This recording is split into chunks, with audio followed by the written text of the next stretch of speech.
I had my first pain pump appointment today, and it went really great. It was so easy. Let's talk about it. I want to chat about it. Let you know how it went. So essentially, today they took off the bandage, so that huge gauze thing. Oh, I started getting some dystonia in my hand. Oops. That big gauze that I had on my pain pump and then on my spine. They took those off this morning, and then they scanned in my pain pump, and then my doctor checked on it, made sure everything was okay, and then they increased the dosage. So it's I'll give you kind of a rundown of how that went in a little more detail, I guess. But I guess that's the rundown. Now I'll give you the more detail. Sorry, my head is really hurting today. I don't know why. We'll get there. Here comes the detail. So first they took off all the bandage. Do you want to see what it looks like? I'll show you. So trigger warning. I'll show you what it looks like. It's really not, I don't want to put this on there. I feel like the cats may get dirty. Hold on. So I'm going to show you my pain pump. If you don't want to look, if you don't want to look at it, turn away. It's really not that, it's not super bruisey. The incision is completely covered with a bandage still, so you don't have to see anything really gross or anything like that. It's all covered, like anything yucky. But you will notice that it is protruding out of my skin, so if that freaks you out, then you might want to look away. So here is my pain pump. I'm not going to pull it out all the way, but you can kind of see it there. You can't even really tell that it's protruding because it is kind of on my bum, but you can kind of tell that, and it is still just swollen. So as the swelling goes down, I don't know that it'll be as noticeable. But there's that. It's still just a little bruisey. It hurts. It hurts. Definitely hurts. And then I have my spine incision as well.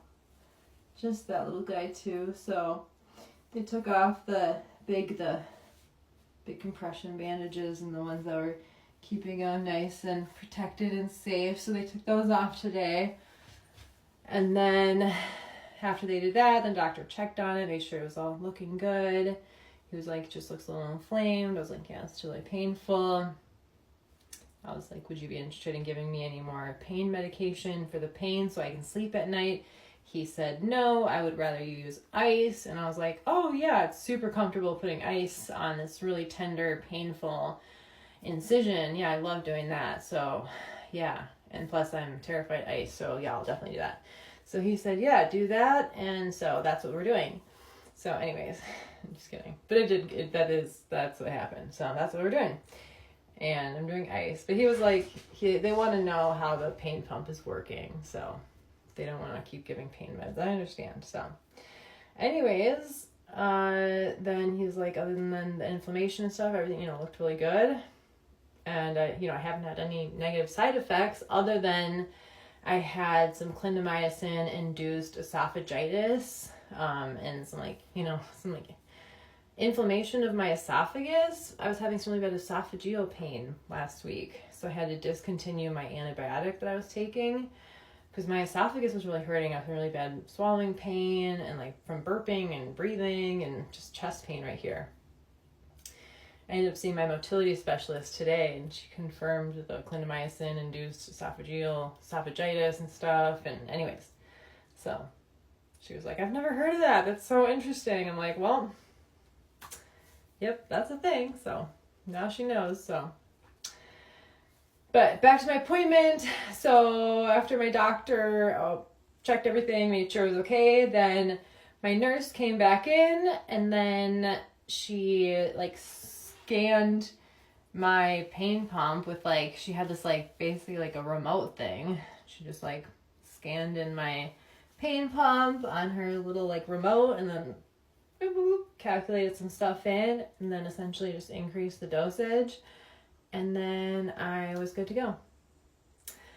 So they don't have to refill my pain pump until November because I chose to get the bigger pain pump.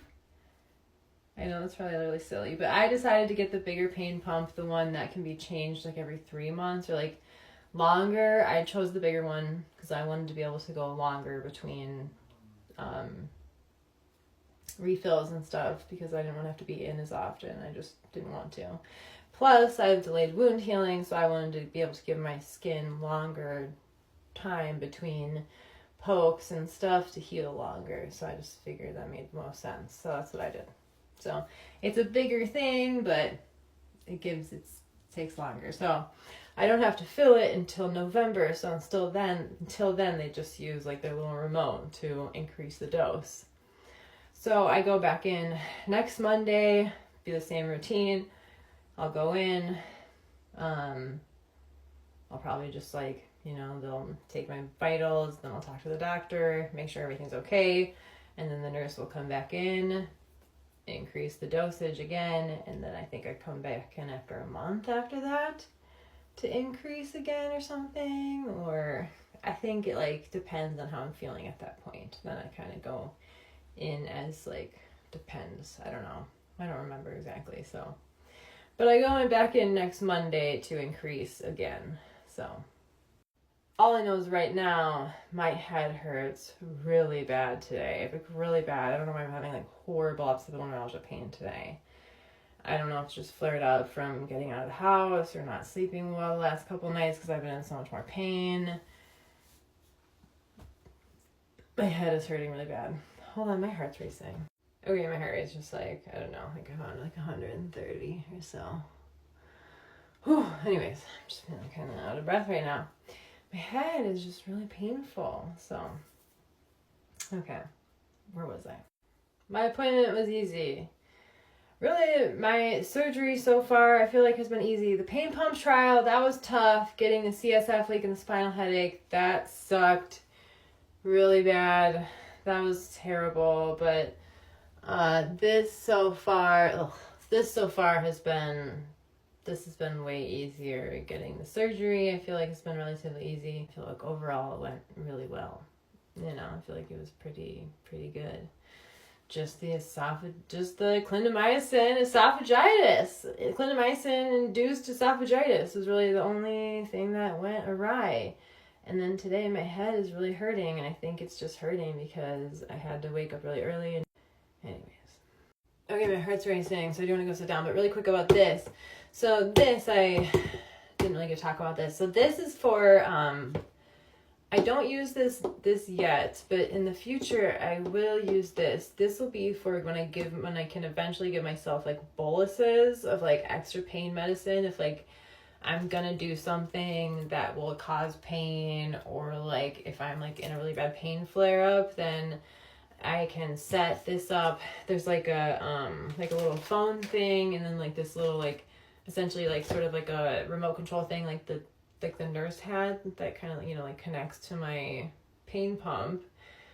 So then I can give myself boluses of extra pain medicine when I need to in the future to give myself extra pain medicine. But I don't have this set up yet. I brought it to my pain appointment this morning, but I definitely didn't need it. So I will have this in the future to give myself extra boluses of pain medicine. But from now on, essentially, my doctor, they set up my pain pump. I don't do anything. They set up everything. And then it just goes and it delivers me my pain medicine, and I don't have to do anything. So that's really nice. Let me know what questions you have. I love you all. I need to go sit down. I'm feeling like faint. Bye.